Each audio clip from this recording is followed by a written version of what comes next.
El 29 de junio de 2026, en el Boston Stadium, un arquero paraguayo de 25 años detuvo 2 penaltis y eliminó a Alemania de un mundial por primera vez en 1982, contra México en 1986, contra Inglaterra en 1990, contra Argentina en 2006.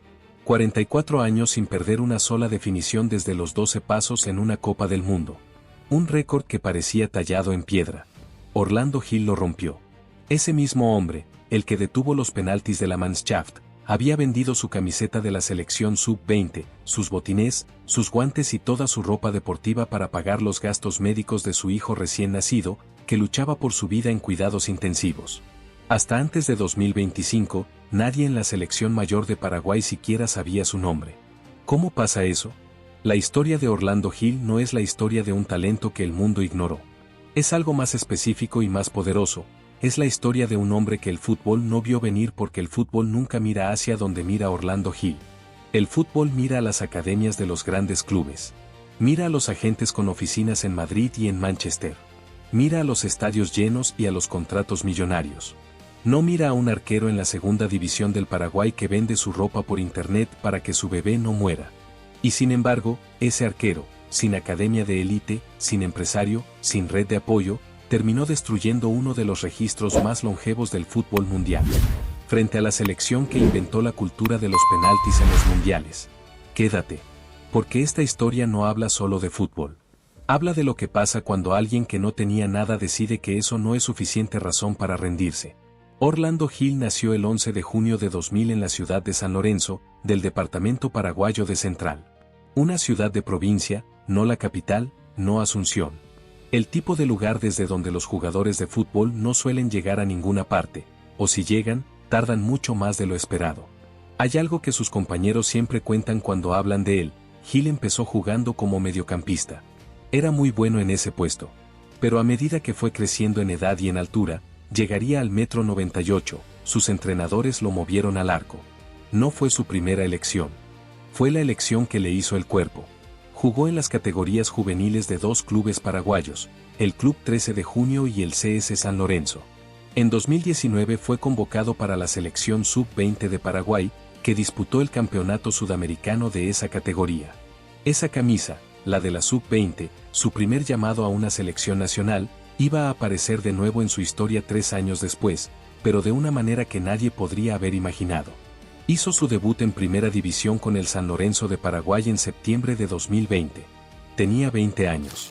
Solo había disputado 2 partidos cuando la vida le cambió el guión completamente. Su esposa, Melissa Ábalos, con quien se casó en enero de 2021, quedó embarazada en 2022. Era el momento más difícil posible para tener un hijo, sin contrato consolidado, sin ingresos estables, con apenas 2 apariciones profesionales en el cuerpo. Pero el fútbol no espera. Y la vida tampoco. Se esperaba que el hijo de Orlando y Melissa naciera el 31 de diciembre de 2022. Pero debido a problemas de salud, Melissa fue hospitalizada y le indujeron el parto el 7 de diciembre. El bebé, llamado Lautaro, no nació hasta el día siguiente, el 8 de diciembre, debido a complicaciones graves que obligaron a Melissa a someterse a una cirugía de emergencia. El pequeño quedó en cuidados intensivos. No había plan B. Había un bebé con complicaciones médicas serias. Había una cuenta del hospital que seguía creciendo. Y había un arquero de 22 años con un sueldo modesto en la segunda línea del fútbol paraguayo, sin empresario, sin red de apoyo, sin nadie que le abriera una puerta. Fue la propia Melissa quien contó la historia el día que Orlando debutó con la selección mayor, en septiembre de 2025, cuando Lauti nació y no teníamos nada. Orlando vendía sus prendas del club donde jugaba para poder solventar los gastos. Nuestro hijo luchó por su vida y su papá siempre estuvo. Vendió todo, vendió su camiseta de la selección de la sub-20, no pudo guardarla de recuerdo, vendió sus prendas, sus botines. Literal, vendió todo. Esa camiseta de la sub-20. El único recuerdo tangible de su primera convocatoria a una selección nacional. El objeto que cualquier futbolista guarda en algún rincón de su casa para mostrárselo a sus hijos algún día. Orlando Gil la vendió para pagar el hospital donde su hijo luchaba por su vida. No había drama en ese momento. No había narrativa inspiradora. Había una decisión concreta y urgente, vender todo lo que tenía para que Lautaro viviera. Aproximadamente un año después del nacimiento de su hijo, y tras haber disputado apenas 2 partidos con el primer equipo de San Lorenzo, a Gil se le presentó la oportunidad que le cambiaría la vida. Un momento decisivo en la carrera de Orlando Gil llegó de la mano de Miguel Ángel Russo. El técnico argentino, con décadas de experiencia en el fútbol sudamericano, apostó por un arquero que nadie había visto jugar más de 2 partidos. San Lorenzo de Almagro apostó por él y lo fichó en calidad de préstamo. Terminó el 2024 jugando en el equipo de reservas y se convirtió en titular del primer equipo apenas en 2025. Durante la temporada 2026, antes del Mundial, Gil había firmado registros extraordinarios en San Lorenzo, 14 partidos en la primera división argentina, 14 titularidades, 9 porterías a 0 y solo 11 goles encajados. Eso llamó la atención del técnico de la selección paraguaya, Gustavo Alfaro. Tras ser convocado en marzo y junio de 2025, y con Paraguay ya clasificado para el Mundial, Gil debutó con la selección mayor en el último partido de clasificación contra Perú en septiembre de 2025. Menos de 3 años después de vender su camiseta de la Sub-20 para pagar el hospital de su hijo, Orlando Gil debutaba con la selección mayor del Paraguay. El debut mundialista llegó con un golpe duro. Paraguay cayó 4-1 ante Estados Unidos, uno de los anfitriones del torneo. Gil fue parte de las críticas. Ese es el momento que define a los jugadores. No el momento en que todo sale bien. El momento en que todo sale mal y hay que decidir qué hacer después. Respondió con actuaciones sólidas en las victorias sobre Turquía, 1-0, y el empate sin goles ante Australia que selló el pase de Paraguay a la siguiente ronda. El rendimiento de Gil en la fase de grupos no pasó desapercibido. La FIFA le otorgó una puntuación de 8,29 en el Power Ranking, la más alta entre todos los porteros del torneo en el apartado defensivo.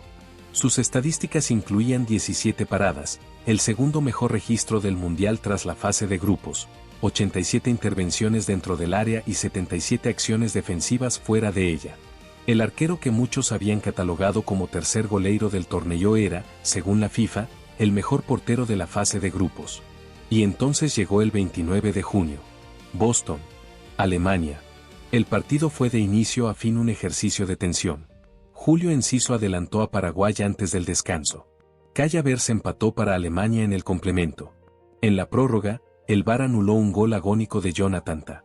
Y todo quedó para los penaltis. Antes de ese cruce, Alemania era infalible.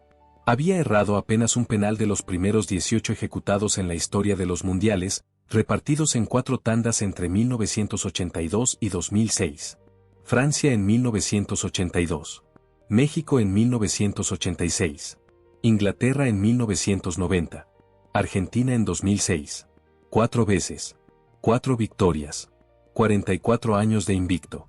En el estadio de Fosborough, con 65.000 personas en las tribunas, Orlando Gil caminó hacia su arco.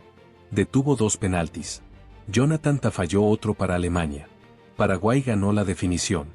El seleccionador alemán, Julian Nagelsmann, no ocultó su frustración: si te eliminan contra Paraguay, no somos un equipo de primer nivel. Ya no. Esto es muy decepcionante para Alemania.